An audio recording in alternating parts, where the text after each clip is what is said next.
ঐকমত্যের ভিত্তিতে জুলাই সনদের প্রত্যাশা রাজনৈতিক দলগুলোর, তবে রাষ্ট্রের মূল নীতি, প্রধানমন্ত্রীর মেয়াদসহ গুরুত্বপূর্ণ বিষয়ে দলগুলোর মতভিন্নতা রয়েছে।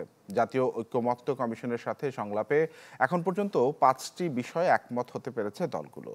আশিকিন প্রিন্সের রিপোর্টে বিস্তারিত।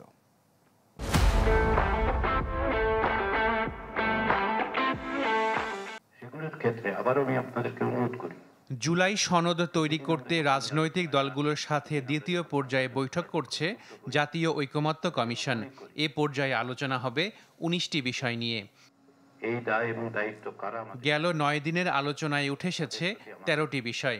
এর মধ্যে সংবিধানের অনুচ্ছেদ 70, সংসদীয় স্থায়ী কমিটির সভাপতিত্ব, নির্বাচনী এলাকার সীমানা নির্ধারণ, রাষ্ট্রপতির ক্ষমা সম্পর্কিত বিধান এবং বিচার বিভাগ বিকেন্দ্রীকরণ, এই 5টি বিষয়ে একমত হয়েছে রাজনৈতিক দলগুলো।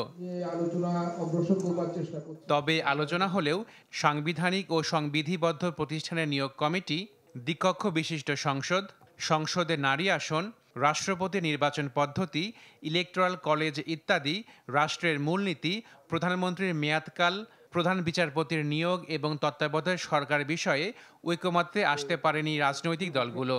আজকে যে বিষয়ে আলোচনা হবে সেটা আপনাদের কাছে এর মধ্যে জরুরি অবস্থা ঘোষণা, সংসদ সদস্যদের একাধিক পদে থাকার বিধান, প্রধানমন্ত্রীর একাধিক পদে থাকার বিধান, সংবিধান সংশোধন, নাগরিকের মৌলিক অধিকার সম্প্রসারণ সম্পর্কিত প্রস্তাব, রাষ্ট্রপতির ক্ষমতা ও দায়িত্ব নিয়ে আলোচনা হবে সামনে।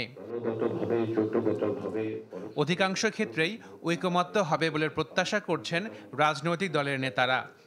আমরা আশা করি আমরা 75 ভাগ ঐকমত্যে আসতে পারবো, 25 ভাগ হয়তো আসতে পারবো না, এবং সেই ক্ষেত্রে তখন তারা সিদ্ধান্ত নেবে আর কি। আমরা অনেকগুলো বিষয়ে আমরা ছাড় দিয়েছি। যে অনেককে নতুন করে চিন্তা করতে হচ্ছে এই যে রাষ্ট্রের বিভিন্ন বিষয়ে, এইগুলো হচ্ছে আসলে একটা অগ্রগতি, যে সকল দল মিলিয়ে একটা রাজনৈতিক ঐকমত্যে পৌঁছানোর চেষ্টাটা হচ্ছে। বিএনপি জামাত চায় জুলাই সনদ হোক, আর এনসিপি বলছে ঐকমত্যের বিষয়ে বিভিন্ন দল এবং কমিশনকে দৃঢ় থাকতে হবে। সব রাজনৈতিক দলের স্বাক্ষরিত এই সনদটি আগামী দিনের রাষ্ট্র পরিচালনার মূলনীতির ক্ষেত্রে একটা গুরুত্বপূর্ণ অবদান রাখবে, এটা আমরা প্রত্যাশা করি এবং এটা হতেই হবে। না হলে যেটা হবে আবার তাহলে আমাদেরকে পিছনের দিকে ফিরে যেতে হবে। আমরা চাই যে জাতীয় সনদ পরিণত হোক, খুব দ্রুত প্রণীত হোক।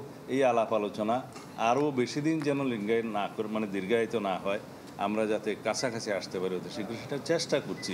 রাষ্ট্রের যে প্রতিষ্ঠান, যে ব্যবস্থা, যে বন্দোবস্তের বিষয়ে নতুন করে আমাদেরকে সিদ্ধান্ত গ্রহণ করতে হচ্ছে, সেই সিদ্ধান্তগুলো যাতে রাষ্ট্রের সকল পর্যায়ে বাস্তবায়িত হয়, সেই সিদ্ধান্ত আমাদেরকে গ্রহণ করতে হবে। জাতীয় ঐকমত্য কমিশন বলছে জুলাই মাসেই জুলাই সনদ তৈরি করতে কাজ করছেন তারা। Ashikin Prince, channel 24, Dhaka.